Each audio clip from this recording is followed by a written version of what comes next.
Hari ini pemirsa, Raja Yordania Abdullah II bin Al-Hussein melakukan kunjungan ke Indonesia.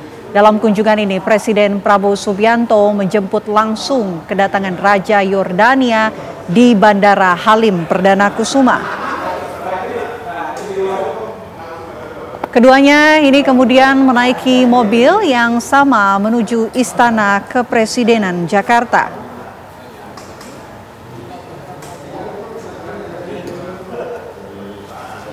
Inilah pemirsa pertemuan antara Presiden Prabowo Subianto, Presiden Republik Indonesia Prabowo Subianto dengan Raja Yordania Abdullah II bin Al-Hussein. Presiden Prabowo dan Raja Abdullah II tampak saling berpelukan saat bertemu. Keduanya ini lalu berjalan melewati pasukan jajar kehormatan. Setelah itu Presiden Prabowo dan Raja Abdullah II menuju ke Istana Kepresidenan dalam satu mobil. Selama perjalanan menuju ke Istana Kepresidenan, disambut lambaian tangan ratusan anak sekolah dari Jakarta yang memegang bendera Yordania Indonesia. Mereka berdiri di sisi kiri halaman menuju Istana Merdeka. Kunjungan ini menjadi kelanjutan dari pertemuan antara Presiden Prabowo Subianto dan Raja Abdullah II bin Al-Hussein di Istana Al-Husseiniyah pada April 2025 lalu. Setibanya di Kompleks Istana Kepresidenan, Presiden Prabowo mempersilahkan Raja Abdullah untuk menaiki tangga Istana Merdeka. Lalu keduanya menyaksikan upacara penyambutan di halaman Istana Merdeka.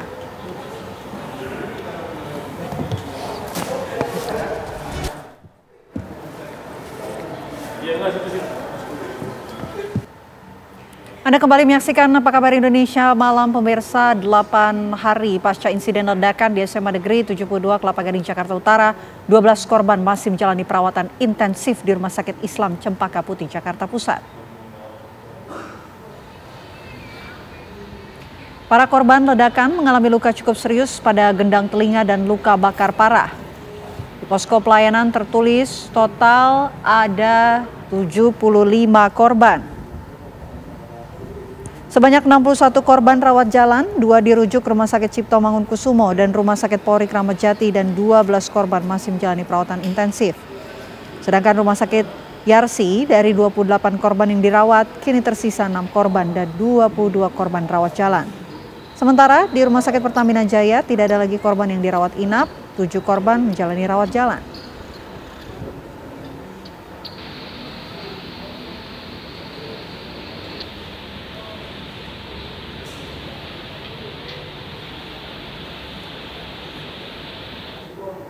Viral di media sosial, seorang siswi SMP di wilayah Kecamatan Sukun, Kota Malang, Jawa Timur menjadi korban perundungan yang diduga dilakukan oleh 3 pelaku yang merupakan seusianya. Inilah video viral kasus perundungan yang dilakukan sejumlah pelaku remaja putri terhadap korban. Video yang berdurasi hampir 5 menit ini direkam oleh salah seorang pelaku saat korban mendapatkan kekerasan berupa pukulan berkali-kali di bagian wajah dan tubuhnya. Saat ini Satreskrim Polresta Malang Kota masih melakukan penyidikan terhadap kasus tersebut. Polisi pun juga tengah melakukan pendalaman untuk mengungkap identitas para pelaku.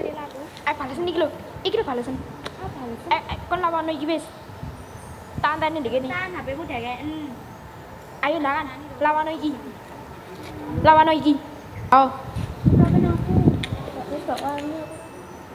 Penyebab terbakarnya rumah Hakim PN Medan Sumatera Utara Hamozar Waru masih menyisakan misteri. Apalagi sebelum peristiwa terjadi, Hakim Waru mengaku mendapatkan teror dari penelpon gelap.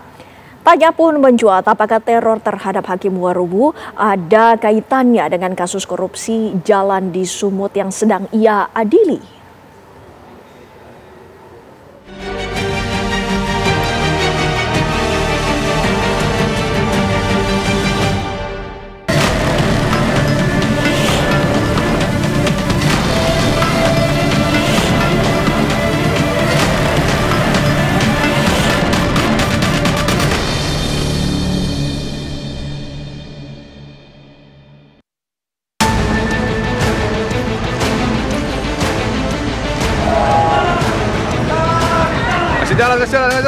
Di Medan, Sumatera Utara tengah ada cerita.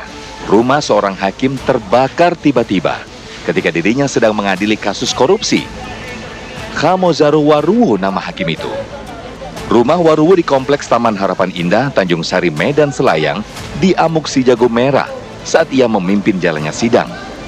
Belum pasti dari mana asal api, namun sang hakim menyatakan ada teror dari orang tak dikenal. Hakim Waruwu menerima telepon sebelum rumahnya terbakar. Menelepon saya, karena sidang saya nggak angkat. Saya WA aja, saya bilang saya sedang sidang.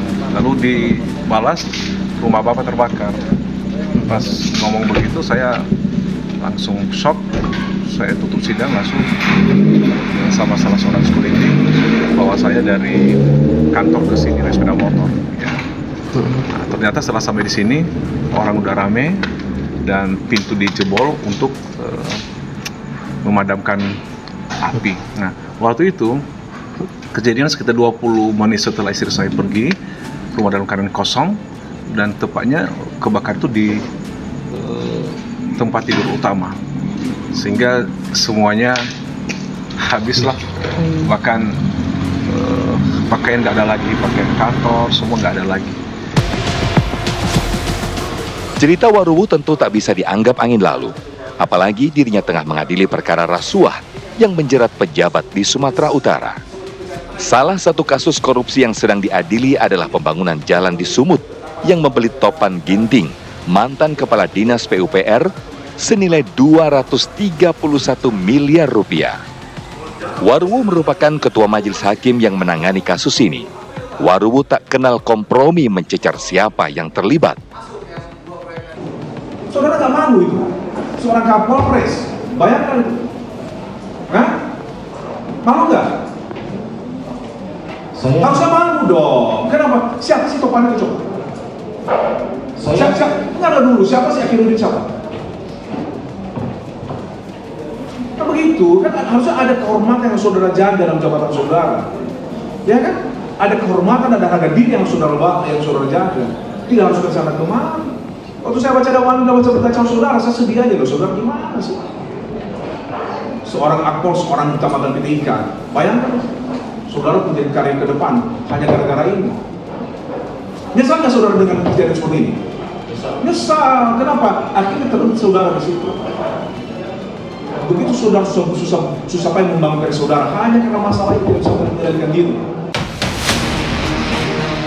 Pada Selasa 3 November lalu, Waruwu memimpin sidang tuntutan terhadap 2 terdakwa. Tapi apa dikata, usai menerima telepon gelap, rumah Waruwu terbakar di siang bolong. Tidak lama ya, sebenarnya sejak kejadian kebakaran itu dialami oleh Hakim Waruwu ya, itu keesokan harinya Komisi Yudisial sudah kemudian menurunkan tim. Kita datang ke TKP tempat rumah beliau yang mengalami kebakaran tersebut. Kemudian ya memeriksa keterangan ya dari saksi-saksi yang menyaksikan kejadian, yang tahu soal kejadian.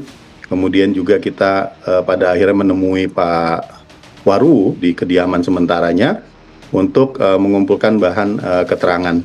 Dan pada saat itu kita juga melihat bahwa sudah ada ya langkah-langkah yang diambil oleh kepolisian. Tim Inavis juga sudah melakukan penyelidikan ya, memasang polis lain dan lain-lain untuk mencari ya penyebab dari kebakaran tersebut.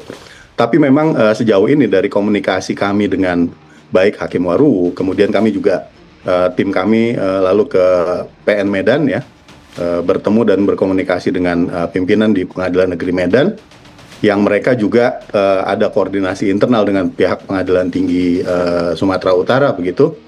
Memang kita masih belum bisa pastikan, Mbak, apakah kebakaran yang dialami oleh Pak Waruwu di rumahnya itu terkait dengan perkara yang sedang ditangani gitu. Jadi kita sama-sama tunggu ya hasil penyelidikan dari pihak kepolisian. Mudah-mudahan tidak terlalu lama itu bisa diungkap. Sebagai wakil Tuhan, nasib hakim seharusnya dijamin aman dari segala teror. Insiden yang dialami Waruwu tak bisa dipandang peristiwa kebakaran biasa. Apalagi hakim, jaksa, dan penyidik kala menangani perkara wajib mendapatkan pelindungan sesuai Undang-Undang Nomor 13 Tahun 2006. Negara memang harus mengatur mungkin bukan regulasi dalam konteks undang-undang ya, tapi aturan teknis ya dalam perkara Kapolri ataupun dalam aturan Perja ataupun Perma ya, ataupun satuan yang di bawahnya aturan teknis yang itu jadi cantolan untuk landasan berpijak melakukan satu sikap terhadap penanganan perkara yang dianggap ini profilnya high ya, high profile, berarti kan kasusnya tidak biasa.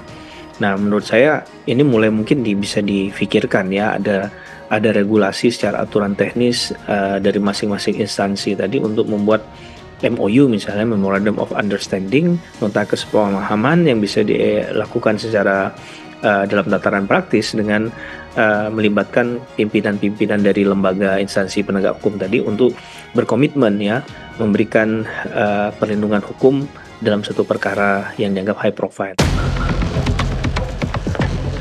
Polrestabes Medan pun sudah memeriksa 43 saksi menyelidiki kasus kebakaran Hakim Waruwu.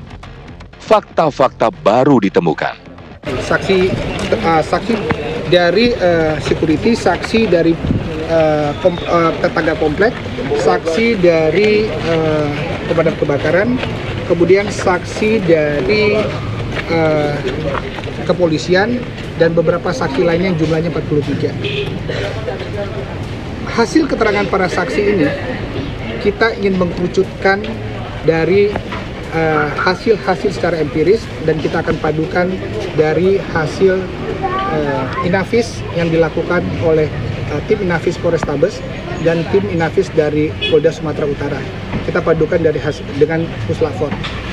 Dan makin kesini makin sudah ada fakta-fakta baru, dan nanti akan tepat waktunya akan saya sampaikan.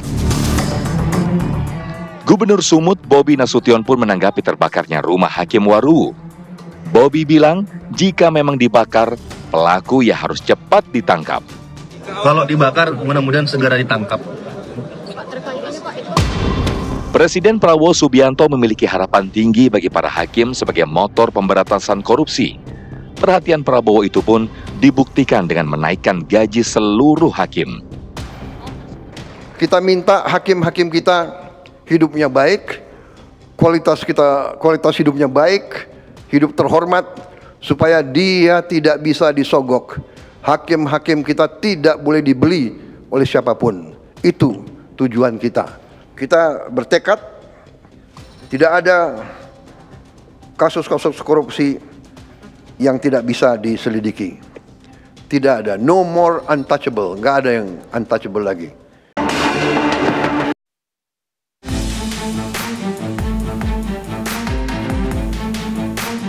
Mahkamah Konstitusi mengabulkan seluruh permohonan gugatan nomor 114 tahun 2025 yang menguji konstitusionalitas norma pasal 28 ayat 3 dan penjelasan pasal 28 ayat 3 Undang-Undang 2 tahun 2002 tentang kepolisian. Para pemohon menggugat mengenai penugasan anggota Polri di luar kepolisian. Dalam putusannya, MK menegaskan bahwa Kapolri tidak bisa memberikan tugas kepada polisi aktif untuk menduduki jabatan sipil.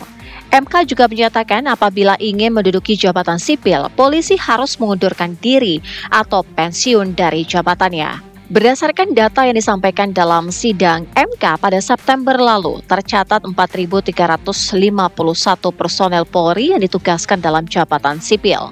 Sementara sejak 2023, menurut penjelasan pemerintah di sidang MK, terdapat 832 personel Polri aktif yang bertugas di luar institusi atau jabatan sipil telah kembali bertugas di Polri. Penugasan tidak hanya di kementerian dan lembaga tingkat pusat, namun juga hingga di tingkat daerah. Lalu, langkah apa yang harus dilakukan pemerintah dan juga Polri menyikapi putusan MK ini? harus mundur secara permanen dan tak lagi berstatus sebagai anggota Polri aktif jika ingin menduduki jabatan di luar institusi Polri. Itu gugatan yang diputuskan oleh Mahkamah Konstitusi yang akan kita langsung bahas pemirsa bersama dengan sejumlah narasumber. Saya akan perkenalkan untuk Anda, sudah hadir kedua narasumber di studio bersama saya. Di sebelah kanan saya ada Bang Margarito Kamis, ahli hukum tata negara. Selamat malam Bang Margarito. Malam. Sehat Bang Margarito? Sehat, alhamdulillah. Oke. Di sebelah Bang Margarito juga kami hadirkan ada Irjen Pol Purnawirawan Arief Wicaksono Sudiotomo, Ketua Kompolnas. Selamat malam. Terima Pak kasih Arief. Mbak Vena, selamat Sehat malam. Pak Arief? Alhamdulillah sehat.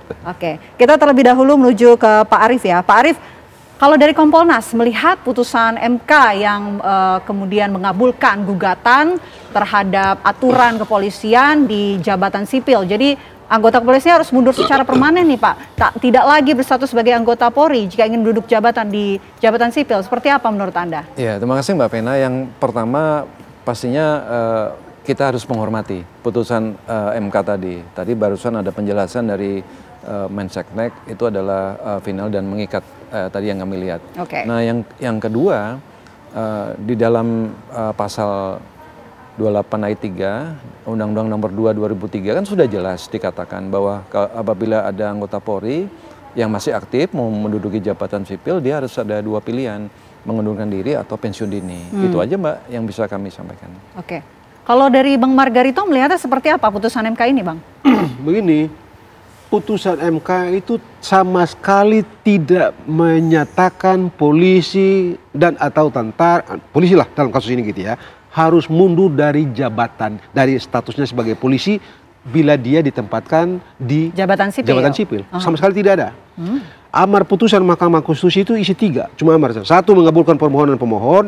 Yang kedua, menyatakan frasa atau tidak berdasarkan penugasan Kapolri. Itu saja yang konstitusional. Dan selebihnya tidak ada. Cuma itu doang.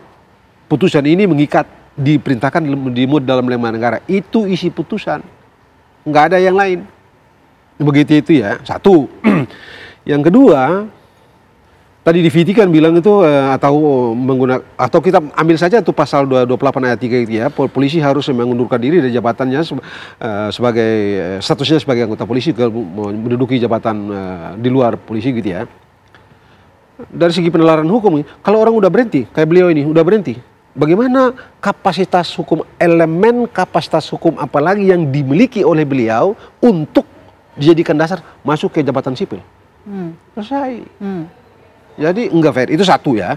Yang kedua, oke, pasal 28 itu bilang begitu, pasal 28 ayat 3 itu bilang begitu, isinya seperti tadi itu, bahwa anggota polisi yang menduduki jabatan di luar kepolisian mengundurkan diri dari jabatan itu ya. Tetapi undang-undang ASN dan PP mengenai manajemen ASN sama sekali tidak mengaturnya.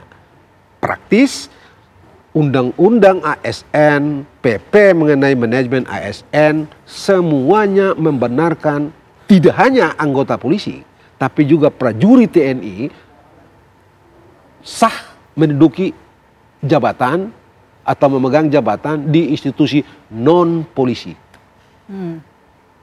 Yang juga saya mau katakan bahwa sekali lagi ya, pasal 28 ayat 3 itu bukan objek yang dipersoalkan konstitusionalitasnya di Mahkamah Konstitusi. Yang dipersoalkan di Mahkamah Konstitusi adalah penjelasan pasal 28 ayat 3 itu. Itu pun yang diputus cuman kata atau tidak berdasarkan penugasan Kapolri. Cuman itu. Penambahan frasa itu ya? Enggak, itu frasa yang ada dalam penjelasan pasal 28 ayat 3. Kata itu, kata atau tidak berdasarkan penugasan Kapolri. Kata itu saja yang kalau kita mau pakai bahasa gampang dicoret, atau dalam bahasa ilmu hukum inkonstitusional. Cuman itu bukan pasal 28, bukan tubuh atau substansi pasal 28 ayat 3. Jangan salah itu. Biar mudah dipahami oleh masyarakat. Artinya anggota kepolisian ini bisa tetap menjabat di jabatan sipil begitu? Betul. Tetap. Jangan lupa, Anda baca aja tuh PP nomor 7, nomor 11 tahun 2017 atau PP nomor 11 tahun 2020 gitu ya. Dibenarkan kok pasal 163. Dan prosedurnya adalah, prosedurnya ini ya, ini prosedur baik tatanan ini. Prosedurnya, Misalnya Anda ini, Mbak Vena, itu menteri institusi sipil lah, menteri dalam negeri katakanlah, atau menteri pertanian misalnya, atau menteri koperasi misalnya, membutuhkan salah satu personel polisi, katakanlah begitu ya. Anda mesti mengajukan permohonan kepada Kapolri, surat permohonan itu ditembuskan kepada Menteri Pendayagunaan Aparatur Negara dan Reformasi Birokrasi.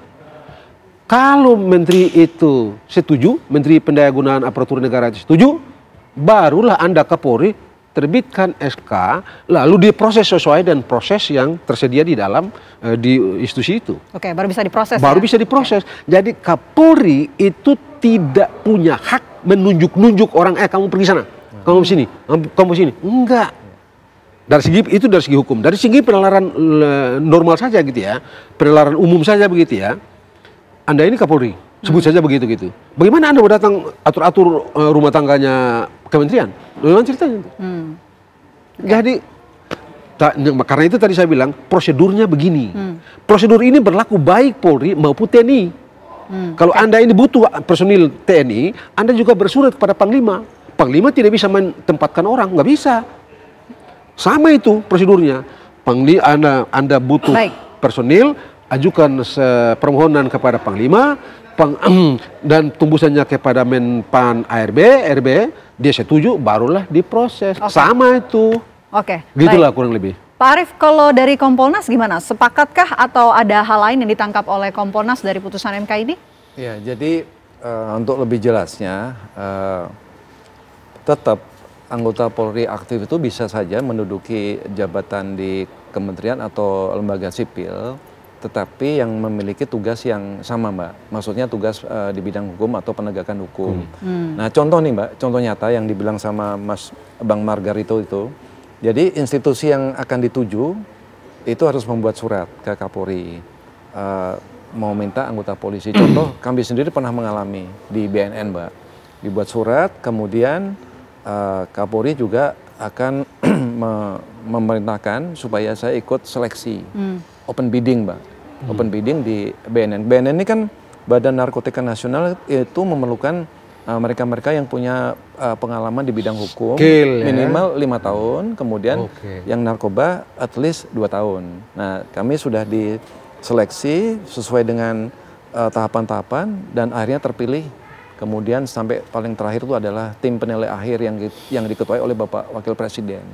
Dan akhirnya begitu terpilih, kami diberikan kepres. Nah, itu mereka punya jabatan, artinya punya tugas yang sama dengan kepolisian, yaitu pemberantasan narkoba. Nah, ini yang dimaksud oleh Bang. Tugas yang kalau di dalam bahasa penjelasan pasal 28 ayat 3 itu punya sangkut paut dengan kepolisian. Ada keterkaitan gitu ya. Ada keterkaitan, ada similarity. Ya, jadi tidak bisa langsung nunjuk-nunjuk gitu. Ada tuh. Kira-kira gitulah. Gitu, Oke. Nah, menarik, kita ingin gali lebih dalam apa saja batasan yang mengenai putusan MK tersebut. Hasilnya ke depannya batasan seperti apa yang nanti akan berlaku. Kita akan bahas usai jeda. Apa kabar Indonesia Malam akan kembali untuk Anda pemirsa sesaat lagi. Tetaplah bersama kami. Anda kembali menyaksikan Apa Kabar Indonesia Malam. Kita lanjutkan diskusi kita. Kalau di segmen sebelumnya, baik itu Pak Arief maupun Bang Margarito mengatakan tidak ada yang berubah dari putusan MK. Tapi kita ingin tahu batasannya seperti apa. Apa saja batasan yang berlaku dari putusan MK ini, Bang Margarito? Batasan apa yang Anda maksudkan dengan putusan MK ini? Karena kalau dari sudut saya, ini tidak mengubah apa-apa. Satu, mengapa saya mengatakan tidak mengubah apa-apa? Karena yang diuji bukan substansi atau ayat 3 pasal 28 itu. Yang diuji adalah penjelasan pasal 28 ayat 3. Itu pun terbatas pada frasa atau tidak berdasarkan penugasan Kapolri. Cuman itu doang yang dinyatakan inkonstitusional. Begitu ya. Dari segi ilmu hukum, ya, dan itu ditegaskan juga di dalam Undang-Undang Nomor 12 Tahun 2011 tentang peraturan perundangan, penjelasan pasal bukan pasal. Penjelasan pasal bukan hukum. Hukum itu ada di pasal. Dan yang dijadikan sebagai dasar untuk melakukan tindakan-tindakan hukum oleh siapapun itu, termasuk polisi, termasuk aparatur segala macamnya, pasal. Aparatur sipil dan atau Polri itu hanya bisa menggunakan pasal, ayat sebagai dasar untuk melakukan tindakan hukum, bukan penjelasan. Karena penjelasan itu tafsir dari pembentuk undang-undang, bukan pasal. Jadi kalau dari sudut saya tidak bisa dijadikan dasar. Kata yang dimaksud dengan institusi di luar polisi adalah institusi yang tidak punya sangkut paut dengan polisi. Itu penjelasan pasal tuh. Disambung lagi dengan atau tidak berdasarkan penugasan Kapolri. Kata atau tidak ini yang dicoret, sebut saja dicoret gitu. Dan ini semua di penjelasan, bukan di batang tubuh. Karena itu sedari mula saya mengatakan tidak ada kok yang berubah. Begitu itu. Tidak ada keadaan hukum baru yang berubah. Mengapa? Karena seluruh tatanan hukum itu di bidang ini itu semuanya senafas. Semuanya konsisten. Baik Undang-Undang Nomor 20 Tahun 2003 tentang perubahan Undang Nomor 5 Tahun 2014 tentang aparatur sipil negara maupun PP yang turunannya yang mengatur tentang manajemen aparatur sipil negara, semuanya membenarkan baik prajurit TNI maupun anggota Polri dapat memangku jabatan non institusi dasar. Nah, jabatan non-institusional ini apa saja nih Pak Arief nih? Apakah yang sudah disinggung oleh Pak Arief berkaitan dengan hukum begitu? Atau sebetulnya ada batasan jabatan lain yang bisa diduduki oleh anggota Polri? Ya, itu jabatan institusi sipil atau kementerian yang tidak ada kaitannya dengan penegakan hukum, dengan tugas kepolisian, nah itu yang tidak diperbolehkan untuk polisi aktif. Nah, yang diperbolehkan adalah institusi atau lembaga yang memiliki tugas yang sama. Nah, tetapi itu pun ada persyaratan karena institusi sipil atau lembaga ini dia seperti tadi kami katakan seperti BNN itu dia dasarnya Undang-Undang 35 tahun 2009. Kemudian juga ada berlaku Undang-Undang ASN di situ. Nah, sepanjang mereka membuat permintaan kepada Pak Kapolri akan memberikan penugasan ditembuskan kepada Menpan RB dan harus melalui proses open bidding, seleksi sesuai dengan levelnya. Nah, setelah itu baru akan diputuskan yang bersangkutan polisi aktif untuk bisa berdinas di situ. Misalnya ada yang ditugaskan di DPD, ada juga di KKP. Nah, ini bagaimana selanjutnya? Kalau KKP masih ada yang similar dengan tugas-tugas kepolisian karena sama di polisi kan ada Polair yang menangani penegakan hukum di perairan jarak 12 km sama di sungai, begitu Mbak. Oke, tapi itu semua nanti selain yang tadi saya sebutkan di jabatan ataupun di institusi kementerian yang lainnya yang tidak terkait, itu semua akan dilakukan perubahankah Pak Arief? Nah, harus dilakukan evaluasi, dilihat kembali dengan adanya putusan MK ini, karena kan bagaimanapun juga kan ini institusi negara dan harus dihormati. Jadi begitu Mbak Vena. Kalau dapat saya tambahkan begini, kalau orang tetap pada impian, pada ekspektasi agar anggota polisi dan atau TNI tidak boleh menduduki jabatan tertentu di luar sana, itu mesti tegas ditulis dalam undang-undang. Khususnya di Undang-Undang Aparatur Sipil Negara. Termasuk harus diatur tegas di dalam peraturan pemerintah mengenai manajemen aparatur sipil negara. Harus clear tulis itu. Sepanjang itu tidak ditulis, maka sepanjang itu secara hukum dimungkinkan baik teman-teman dari prajurit TNI atau anggota kepolisian bisa menduduki jabatan-jabatan di luar polisi itu. Sekali lagi yang lupa ya, frasa institusi non polisi yang tidak punya sangkut paut dengan kepolisian misalnya, sebut saja begitu di pasal 28 ayat 3 itu, jangan salah, itu penjelasan bukan tubuh, bukan materi pasal. Nah, karena itu saya bilang, sepanjang pasalnya seperti ini, maka baik TNI maupun Polri bisa dipekerjakan atau ditugaskan di semua institusi. Tergantung ya apakah institusi itu minta atau tidak. Institusi non polisi atau non TNI itu minta atau tidak. Kalau mereka minta, termasuk tadi Anda bilang, teman saya itu si Iqbal itu ya, Pak Iqbal itu. Oh iya. Ya bisa duduk di situ memang karena diminta. Lalu tidak ada hukum yang membatasi.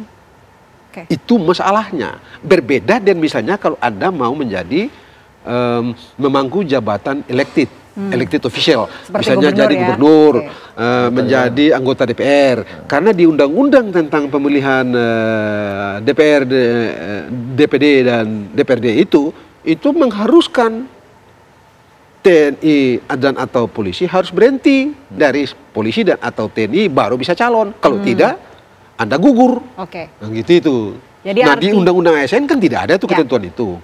Jadi artinya sekali lagi saya ulangi lagi bahwa tidak ada yang berubah begitu dengan adanya putusan MK. Kita akan lanjutkan diskusi kita, tapi kami jeda terlebih dahulu. Apa kabar Indonesia Malam akan kembali untuk Anda pemirsa sesaat lagi.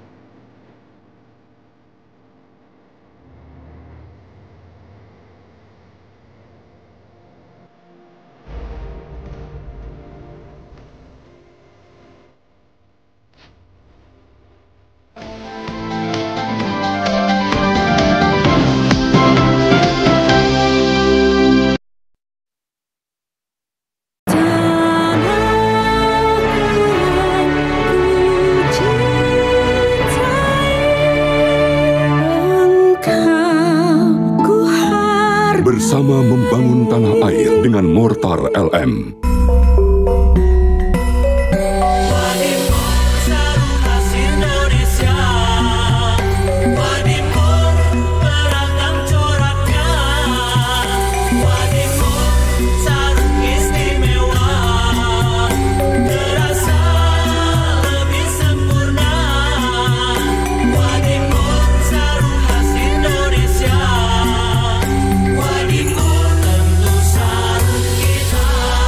Lidah orang Indonesia itu sukanya yang gurih. Makanan sih banyak. Emang ada ya kopi gurih? Ada, Creamy Latte.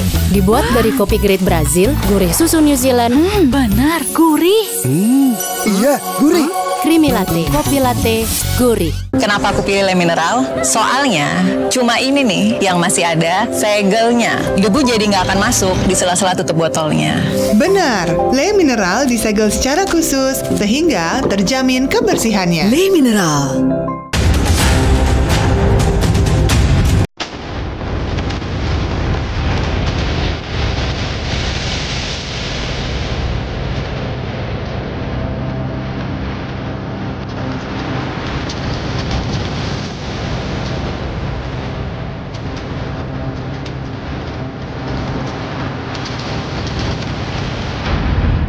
One on One malam ini di TV One. Kenapa aku pilih Le Mineral? Soalnya cuma ini nih yang masih ada segelnya. Debu jadi nggak akan masuk di sela-sela tutup botolnya. Benar, Le Mineral disegel secara khusus sehingga terjamin kebersihannya. Le Mineral. Tiap orang punya semangatnya masing-masing untuk memberikan yang terbaik. Terima kasih untuk kamu yang tidak bercerita tapi selalu semangat 100%. Kopi Kapal Api jelas lebih enak. Kenapa aku pilih Le Mineral? Soalnya cuma ini nih yang masih ada segelnya. Debu jadi nggak akan masuk di sela-sela tutup botolnya. Benar, Le Mineral disegel secara khusus sehingga terjamin kebersihannya. Le Mineral.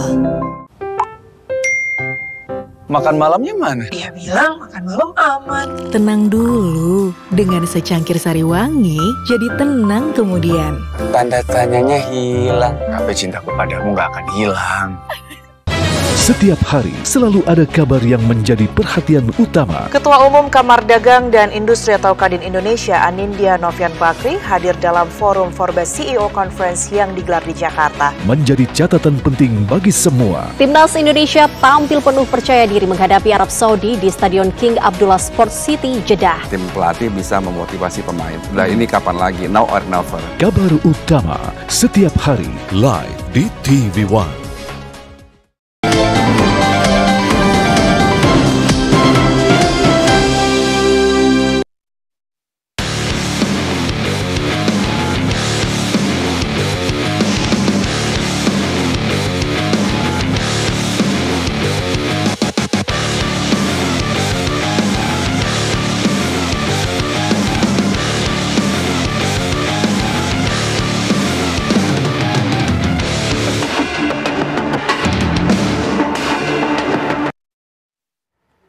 Anda kembali menyaksikan Apa Kabar Indonesia Malam. Pemirsa, sebelum kita lanjutkan diskusi kita, kami akan hadirkan terlebih dahulu di layar kaca Anda grafis yang menampilkan data anggota Polri yang duduk di jabatan sipil. Ini kami rangkum berdasarkan hasil ataupun pembahasan dalam sidang Mahkamah Konstitusi. Oh, dari tahun ke tahun ya, Mak? Ini juga adalah data anggota Polri yang telah dikembalikan di lingkungan Polri. Ini tahun 2023, tahun 2024 sampai dengan tahun 2025. Ada Komjen, ada Irjen, dan ada Brigjen. Di tahun 2023 ada 8 Komjen. Di tahun 2024 ada 3 Komjen, di tahun 2025 ada 2 Komjen. Sementara di tahun 2023 ada 20 Irjen, di tahun 2024 ada 18 Irjen, dan di tahun 2025 ada 10 Irjen. Di tahun 2023 untuk Brigjen ini ada 20, sementara di tahun 2024 ada 40 Brigjen, dan di tahun ini, di tahun 2025 ada 16 Brigjen.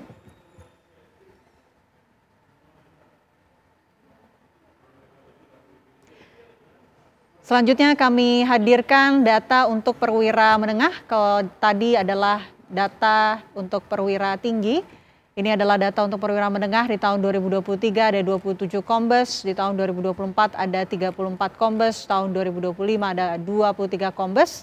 Sementara untuk AKBP di tahun 2023 ada 30, tahun 2024 ada 25, di tahun 2025 ada 9 AKBP, dan di tahun 2023 untuk Kompol ada 25, sementara untuk di tahun 2024 ada 14 Kompol, dan di tahun 2025 tahun ini ada 9 Kompol. Nah, selanjutnya kami hadirkan data untuk perwira pertama di layar kaca Anda pemirsa di tahun 2023. Ini datanya ada 27 kombes, 21 AKP maksud kami, ada 18 IPTU dan juga 3 IPDA di tahun 2023. Kemudian di tahun 2024 pemirsa ini ada 6 IPTU dan juga 16 IPDA.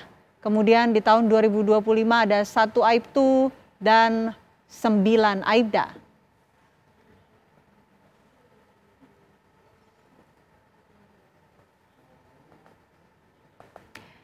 Nah, selanjutnya pemirsa, ini adalah data-data baik itu dari perwira tinggi, kemudian perwira menengah, dan perwira pertama yang telah disampaikan dalam sidang MK atau Mahkamah Konstitusi kemarin. Kita lanjutkan diskusi kita. Saya mau ke Pak Arief terlebih dahulu. Pak Arief, bisa kita simpulkan ya untuk mengklirkan ini semua. Jadi dengan adanya putusan MK, ini semua tidak ada yang berubah, begitu Pak Arief?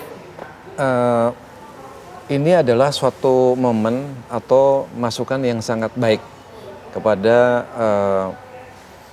Komisi Percepatan Reformasi Polri. Jadi untuk bisa ditata lagi di bidang instrumental, struktur, dan juga kultur dari Polri. Mungkin bisa kalau memang ini mau diteruskan, penempatan penugasan anggota polisi aktif di luar institusi kepolisian, itu bisa diatur, ditata ulang kembali di dalam perubahan atau revisi Undang-Undang Polri. Itu yang terbaik bisa diusulkan. Oke. Begitu, Mbak. Itu dari Pak Arief. Kalau dari Bang Margarito, kalau kita kaitkan juga dengan adanya tim reformasi percepatan yang dibangun oleh Presiden, ini bagaimana kemudian untuk bisa membangun persepsi publik yang baik dengan hadirnya putusan MK tersebut? Begini, tim reformasi kepolisian itu yang dibentuk oleh Presiden itu hanya bekerja mengidentifikasi problem-problem di kepolisian dan mengidentifikasi gagasan-gagasan atau impian-impian masyarakat untuk diintroduce ke dalam untuk menjadi kebijakan nasional dalam penataan kepolisian. Tapi wewenang penataan kepolisian itu ada pada Presiden. Hasil kerja tim harus diserahkan kepada Presiden. kita berharap agar mereka dapat merekam mimpi-mimpi kita, mimpi-mimpi atau ekspektasi-ekspektasi publik tentang bagaimana baiknya polisi ke depan, dan itu lalu diikuti dengan perubahan di dalam undang-undang. Jangan lupa, perubahan institusional itu harus dikonsolidasi atau harus dilakukan melalui undang-undang. Nah, kita berharap memang agar sebut saja misalnya kalau betul terkristal di publik bahwa misalnya anggota polisi yang berada di dan atau tidak boleh lagi ada di institusi-institusi non polisi, tulis saja di undang-undang ASN bahwa anggota polisi yang ingin ditempatkan, yang dimintakan oleh institusi sipil untuk menempati salah satu jabatan di dalam institusi sipil itu wajib beralih status dari polisi menjadi aparatur sipil negara. Jadi wajib meninggalkan NRP berubah menjadi NIP. Kalau sebaliknya, kalau memang tidak bisa sama sekali, ya sudah tulis tidak bisa sama sekali. Persis seperti dalam undang-undang pemilihan kepala daerah gitu ya, atau undang-undang pemilihan umum DPR, DPD dan DPRD. Kan tidak bisa itu.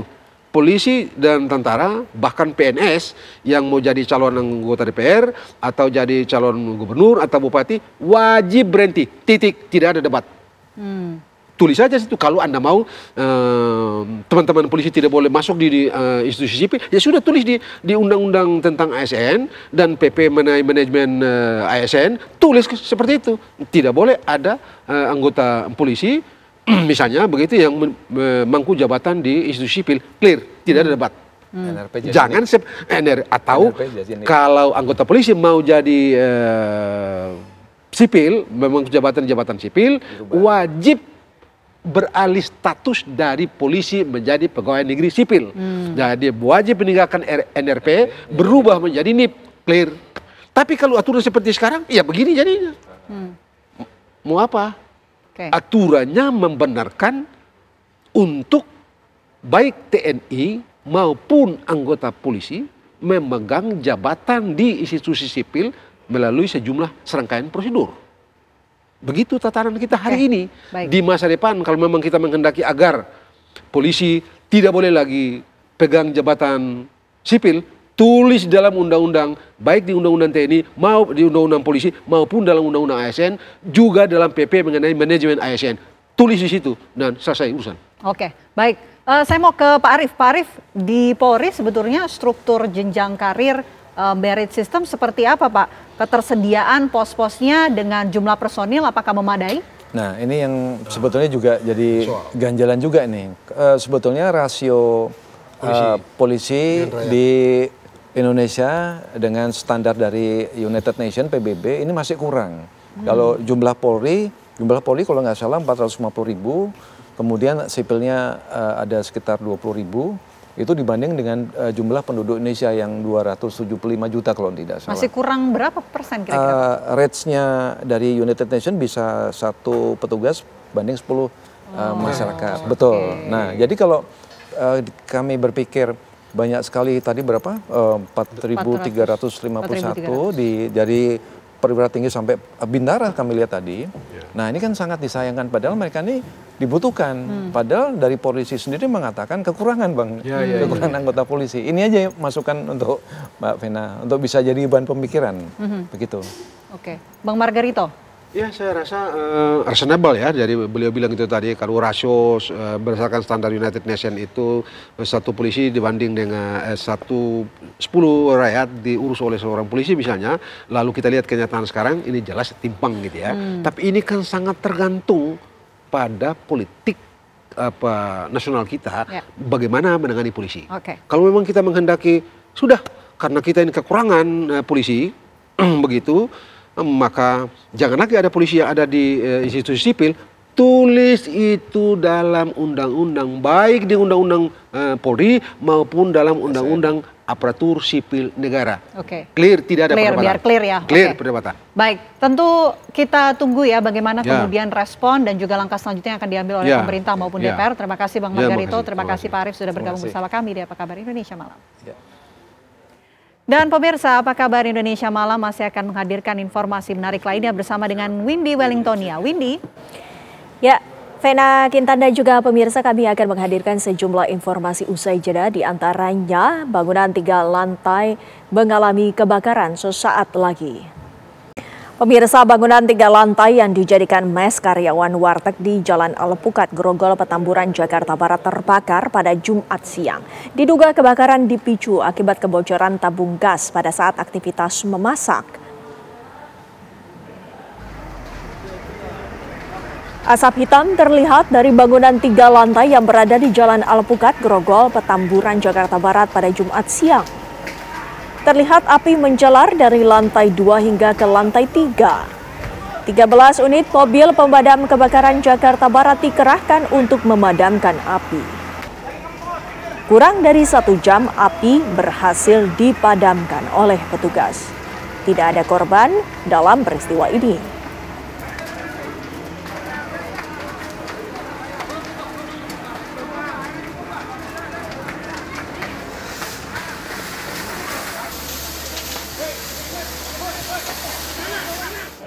Dua ruang kelas Sekolah Dasar Negeri Tegal Cabe di Kota Cilegon, Banten rusak setelah tertimpa pohon ketapang setinggi 15 meter yang tumbang saat hujan disertai angin kencang. Petugas BPBD dan relawan kebencanaan mengevakuasi pohon ketapang yang roboh menimpa bangunan Sekolah Dasar Negeri Tegal Cabe di Kota Cilegon, Banten. Pohon dengan tinggi kurang lebih 15 meter itu ambruk lantaran bagian batangnya sudah keropos sehingga tidak kuat menahan guyuran hujan yang disertai oleh angin kencang. Akibat kejadian ini, pihak sekolah memindahkan proses belajar mengajar ke ruangan kelas lainnya untuk mengantisipasi hal-hal yang tidak diinginkan. Menurut petugas, pohon tersebut roboh pada saat jam pelajaran telah usai sehingga peristiwa ini tidak menimbulkan korban.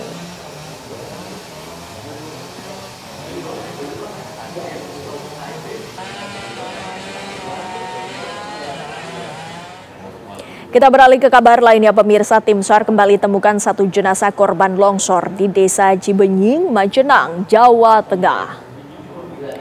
Jenazah berjenis kelamin perempuan ini ditemukan dalam kondisi tertimbun tanah dan tertindih kasur. Saat dievakuasi, tim SAR sempat mengalami kesulitan akibat material longsor yang sangat tebal. Setelah dievakuasi, jenazah langsung dibawa ke RSUD Majenang. Dengan ditemukannya 1 jenazah tersebut, kini jumlah daftar pencarian korban hilang menjadi 20 orang, 3 meninggal dunia.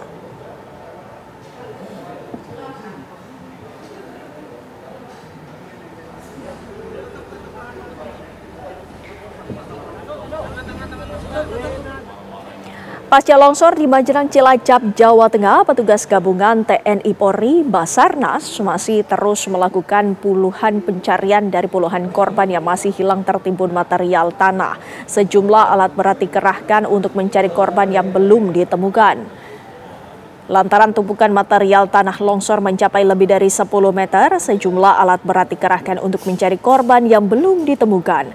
Petugas mencatatkan hingga Jumat siang masih terdapat lebih dari 20 orang yang tertimbun longsor. Terlihat perwakilan pihak keluarga hadir di lokasi dan membantu petugas melakukan proses pencarian secara manual. Proses pencarian ini, pemirsa, dilakukan bertahap lantaran lokasi yang masih labil dan rawan longsor susulan. Kondisi cuaca juga terpantau masih berpotensi turun hujan sedang hingga lebat.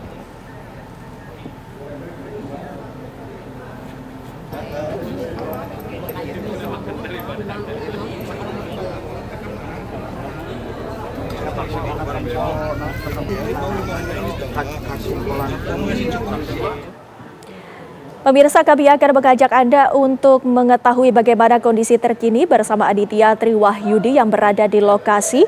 Aditya, silakan.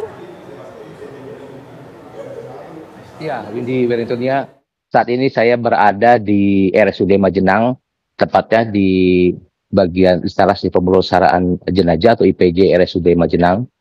Petugas dari Polresta Cilacap sejak kemarin hingga kini membuka posko antemortem dan terpantau sejak pagi hingga petang dan malam ini kerabat atau keluarga korban ini mendatangi posko antemortem untuk memberikan data-data otentik kepada petugas agar memastikan identitas korban yang sudah ditemukan, yaitu berjumlah 3 orang korban.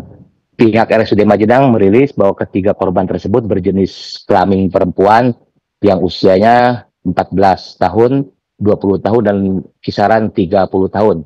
2 diantaranya sudah teridentifikasi dengan inisial M berusia 14 tahun dan Y berusia 20 tahun, sementara 1 korban perempuan yang ditemukan Jumat siang saat ini masih dalam proses identifikasi. Dan pihak keluarga juga masih menantikan proses pencarian yang dilakukan oleh tim SAR gabungan. Namun Jumat malam ini proses pencarian dihentikan sementara lantaran di lokasi sejak petang tadi diguyur hujan sehingga menghambat proses pencarian korban. Dan petugas gabungan diantaranya Basarnas, TNI Polri, BPBD, termasuk dari BBWS Citandu ini mengerahkan beberapa alat berat untuk mempermudah proses pencarian yang terbilang material tanah longsoran ini sangat tebal di lokasi longsor. Oleh sebab itu, petugas khususnya dari Polresta Cilacap meminta agar keluarga tidak segan-segan datang ke posko antemortem untuk memberikan data kepada petugas untuk mencocokkan DNA antara keluarga dengan korban. Windy. Ya, Ditya Triwayudi atas informasinya langsung dari rumah sakit, dan selanjutnya pemirsa kami akan mengupdate informasinya bersama Kepala Kantor SAR. Sudah ada Pak Muhammad Abdullah bersama kami. Selamat malam Pak Abdullah. Selamat malam Mbak Windy. Ya, Pak Abdullah, kami ingin mengetahui bagaimana sesungguhnya perkembangan pencarian hingga saat ini dan apa saja yang menjadi perkembangan terbaru yang bisa disampaikan. Baik, terima kasih Mbak Windy. Dapat kami sampaikan bahwa bencana tanah longsor yang menimpa di 2 dusun, yaitu Dusun Tarukahan dan Dusun Cibuyut, telah mengakibatkan beberapa korban jiwa. Salah satunya adalah di Desa Tarukahan, di mana korban selamat ada 15, korban meninggal dunia itu ada 3, dan dalam pencarian ada 7 orang. Dan Desa Cibuyut sendiri selamat ada 8 orang dan dalam pencarian 1 orang. Perkembangan pelaksanaan operasi SAR pada hari ini dapat kami sampaikan bahwa pada pukul 07.00 tim SAR gabungan yang terdiri dari Basarnas, TNI Polri dan seluruh organisasi potensi SAR melaksanakan operasi SAR, dan pada pukul 10:56 korban yang kita cari atas nama Bu Yuni telah diketemukan di sektor B, Woksit B1. Demikian Mbak Windy. Pak Abdullah, apakah ini artinya masih ada korban yang dalam pencarian, Pak Abdullah? Baik, dapat kami sampaikan pula bahwa saat ini kita masih mencari 20 orang, yang tercatat di awal ada 21 orang. Kita bagi menjadi 2 sektor pencarian, sektor A dan sektor B. Sektor A sendiri kami bagi menjadi 3 worksheet, A1, A2 dan A3, dan sektor B kami bagi menjadi 2 worksheet, yaitu B1 dan B2. Begitu juga pelaksanaan rencana operasi SAR besok masih sama dengan hari ini, kami bagi pada 5 worksheet, 2 sektor, sektor A dan sektor B, dengan menggunakan peralatan Alcon, peralatan manual sampai dengan menggunakan eskavator. Demikian. Apakah ada rintangan ataupun halangan yang dalam pencarian kali ini, Pak Abdullah? Ya, di hari ini tadi kami memiliki 3 hambatan. Yang pertama adalah tanah yang masih labil. Yang kedua jumlah eskavator yang hari ini masih minimalis. Dan kami tentu berharap di hari esok akan bertambah sesuai dengan apa yang telah kami rencanakan pada sore hari ini tadi. Dan yang ketiga adalah cuaca, di mana cuaca yang tidak menentu, terus hujan, dan tentu ini menjadi kewaspadaan tersendiri bagi kami seluruh tim SAR gabungan. Maka pada pukul 16.00 tadi dengan sangat terpaksa operasi SAR kami nyatakan ditutup sementara dikarenakan hujan lebat. Apakah curah hujan yang tinggi ini juga memicu terjadinya longsor ataupun tanah menjadi labil, Pak Abdullah? Berkenaan dengan penyebabnya longsoran, tentu masih dilakukan pengkajian lebih mendalam. Namun demikian, debit hujan yang cukup tinggi tentu akan menjadikan tanah yang sudah terjadi rekahan akan membahayakan bagi tim SAR gabungan. Ada kemungkinan dari rekahan-rekahan itu dikarenakan hujan dengan debit yang tinggi akan menyebabkan longsoran kembali. Pak Abdullah, dengan minimnya alat berat, apakah akan direncanakan pada pencarian esok untuk penambahan alat berat guna dilakukannya pencarian ini? Iya, betul. Di mana hari ketiga pencarian esok kita beserta pemerintah daerah, BPBD dan BNPB akan menyiapkan 7 eskavator. Kiranya nanti dalam perjalanannya 7 eskavatornya masih kurang, dari BNPB akan menyatakan siap untuk menambah peralatan tersebut. Untuk area yang menjadi pencarian di titik mana saja yang nantinya akan terbagi, apakah masih sama dengan hari ini untuk pencarian besok? Iya, untuk metode pencarian maupun lokasi pencarian masih sama dengan hari kedua. Kami bagi menjadi 2 sektor, sektor A dan sektor B, di mana sektor A sendiri juga kami bagi menjadi 3 worksheet, A1, A2, dan A3. Selanjutnya untuk B juga begitu, sektor B kami bagi menjadi 2 worksheet, worksheet B1 dan worksheet B2, di mana masing-masing worksheet ini kami coba melakukan penggalian pencarian di radius 500 meter. Baik, terima kasih Kepala Kantor SAR Cilacap Muhammad Abdullah waktunya bersama kami. Pak Abdullah, kami ucapkan terima kasih dan juga sehat selalu. Pemirsa, Keraton Solo menggelar prosesi Jumenengan atau penobatan Raja Baru Paku Buwono XIV yang digelar Sabtu esok. Panitia penyelenggara terdiri dari para sentono dan abdi dalam keraton, pemasangan dekorasi janur kuning, serta area lokasi Raja Baru untuk pertama kali didampakkan sudah mulai ditata, termasuk panggung dan kursi untuk para tamu undangan. Sementara itu, karangan bunga ucapan selamat atas dinobatkannya Raja Baru PB14 juga terus berdatangan. Acara Jumenengan Nara akan berlangsung pada Sabtu malam, diawali dari PB14 yang berjalan menuju Siti Hinggil, kemudian membacakan sumpah dan kemudian dikirap.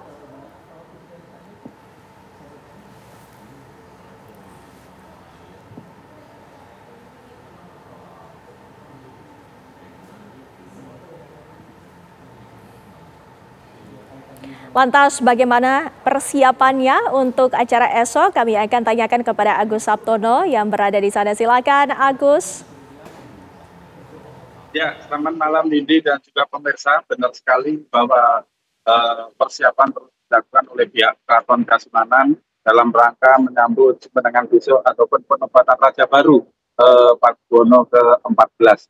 Dan malam hari ini masih belum selesai persiapannya. Dan namun di kawasan Kamandungan, tempat saya mengabarkan ini sudah terpasang penjor-penjor dan juga janur menghiasi pintu masuk sampai dengan wilayah Kamandungan ini. Sementara di dalam keraton tadi saya sempat melihat ke dalam dilakukan menghiasi kereta yang besok akan digunakan untuk acara prosesi Jumenengan ataupun penobatan Raja Baru Keraton Kasunanan Surakarta Paku Buwono ke-14. Seperti diketahui persiapan sendiri sudah dilakukan sejak kemarin.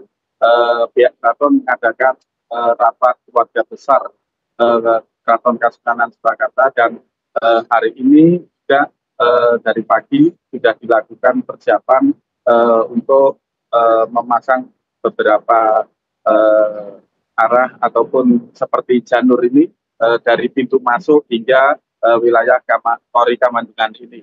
Dan besok rencananya untuk Jumenengan sendiri akan dimulai pada pagi seperti yang disampaikan tadi dari pihak keraton bahwa Jumenengan sendiri besok akan dimulai pada pukul 10 pagi waktu Indonesia bagian Barat. Dan awak media hanya diperkenalkan data saya melaporkan ini dan tidak diperkenalkan untuk masuk ke dalam keraton. Sementara kirap sendiri besok akan dimulai dari Sitinggil menuju Kori Kamandungan ini dengan akan kita dan juga para abdi dalam. Begitu, Windy. Ya, Agus, apakah penobatan Raja Baru ini, Pakubuwono ke-14 ini sudah mendapatkan kesepakatan secara keseluruhan baik dari pihak keluarga maupun pihak terkait, Agus? Ya, informasi yang saya dapatkan seperti yang saya utarakan di depan tadi, kemarin pada hari Sabtu, pada hari Kamis kemarin, telah diadakan rapat oleh keluarga besar Keraton Kasunanan dan ini pada hari Sabtu besok telah dinobatkan untuk jumenengan untuk raja yang baru, begitu nih. Lantas untuk acara besok, apakah akan diadakan pengalihan arus lalu lintas maupun penutupan jalan? Ya, informasi yang kami sampaikan yang perlu kita peroleh dari petugas keamanan melihat situasi besok untuk arus lalu lintas hanya beberapa di jalur buka tutup. Nanti setelah itu ada sedikit penutupan karena kirap hanya beberapa ratus meter aja yang dipakai untuk jalur kirap jumenengan besok ini. Baik, terima kasih Agus Sabtono atas informasinya langsung dari Solo, Jawa Tengah. Selamat bertugas kembali. Kita beralih ke kabar lainnya, pemirsa. Ratusan balpres atau pakaian bekas impor ilegal dimusnahkan Kementerian Perdagangan, BIN, dan BAIS TNI. Pemusnahan ini merupakan bagian dari penuntasan temuan belasan ribu balpres ilegal di Bandung, Jawa Barat. Ratusan ribu bal pakaian impor ini berasal dari negara yang berbeda seperti Jepang, Korea Selatan, dan Cina dengan nilai temuan mencapai 112 miliar rupiah. Hari ini sebanyak 500 bal dihancurkan sebagai bagian dari penuntasan proses pemusnahan yang ditargetkan rampung akhir November. Selain itu, petugas juga telah mengenakan sanksi bagi pelaku usaha yang nakal dengan menutup usaha dan membebankan biaya pemusnahan kepada mereka.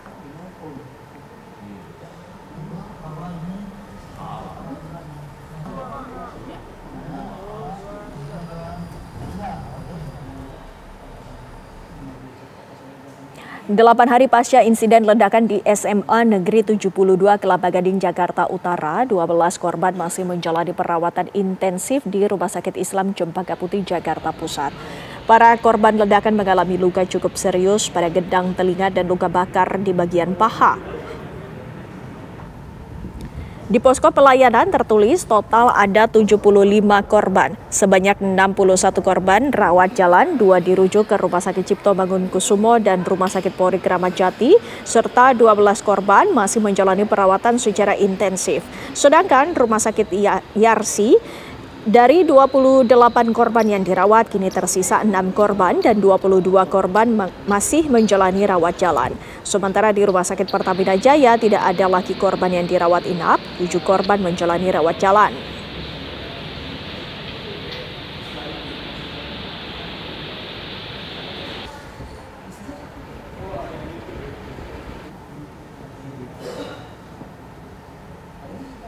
Penangkapan buronan perampok senilai ratusan juta di Kabupaten Jeneponto berlangsung dramatis. Polisi melakukan pengepungan hingga melepaskan tembakan peringatan. Pelaku yang terkenal licin ini telah bersiaga di dalam rumahnya dan sempat berusaha untuk kabur. Namun polisi yang sudah siap siaga langsung melepaskan tembakan peringatan hingga akhirnya berhasil meringkus salah seorang pelaku. Pelaku dikenal sadis dalam melakukan aksinya dan tak segan untuk melukai korban. Berdasarkan catatan kepolisian, pelaku berpindah-pindah tempat dalam beraksi. Dari tangan pelaku disita barang bukti uang hasil pembagian dan kejahatannya, yang tersisa dibelikan telepon genggam.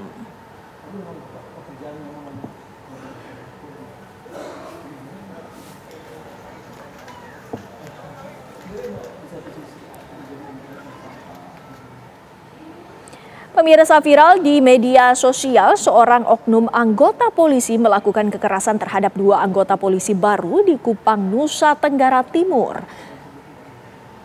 Video berdurasi 26 detik ini terlihat pelaku yang merupakan oknum anggota polisi berinisial T berpangkat Brigadir 2 memukul serta menendang secara membabi buta 2 orang anggota polisi baru siswa Seba SPN Kupang. Aksi kekerasan ini pun langsung ditangani secara cepat Ditpropam Polda NTT dengan mengamankan pelaku serta anggota yang merekam video kekerasan tersebut. Atas aksi kekerasan dan penganiayaan ini, oknum polisi Bribda T langsung diamankan Ditpropam Polda NTT bersama seorang rekannya Bribda GP yang merekam video tersebut dan ditempatkan di tempat khusus guna penyelidikan lebih lanjut.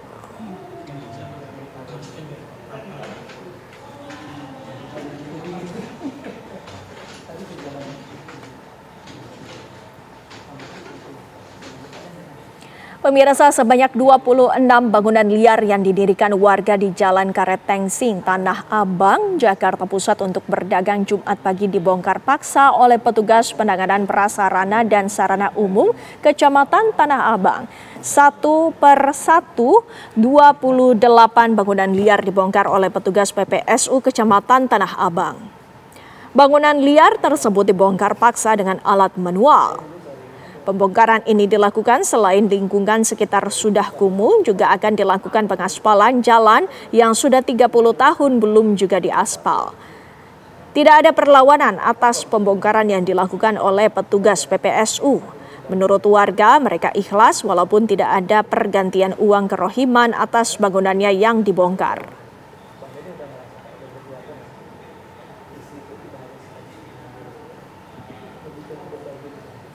Pemirsa, bangunan 3 lantai yang dijadikan mes karyawan warteg di Jalan Alpukat Grogol, Petamburan, Jakarta Barat terbakar pada Jumat siang. Diduga kebakaran dipicu akibat kebocoran tabung gas pada saat aktivitas memasak. Asap hitam terlihat dari bangunan 3 lantai yang berada di Jalan Alpukat Grogol, Petamburan, Jakarta Barat pada Jumat siang. Terlihat api menjalar dari lantai 2 hingga ke lantai 3. 13 unit mobil pemadam Jakarta Barat dikerahkan untuk memadamkan api. Kurang dari 1 jam, api berhasil dipadamkan oleh petugas.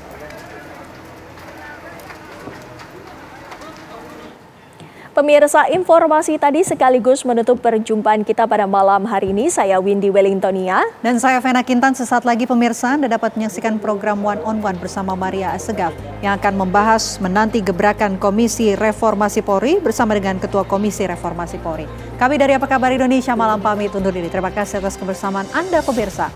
Sampai jumpa.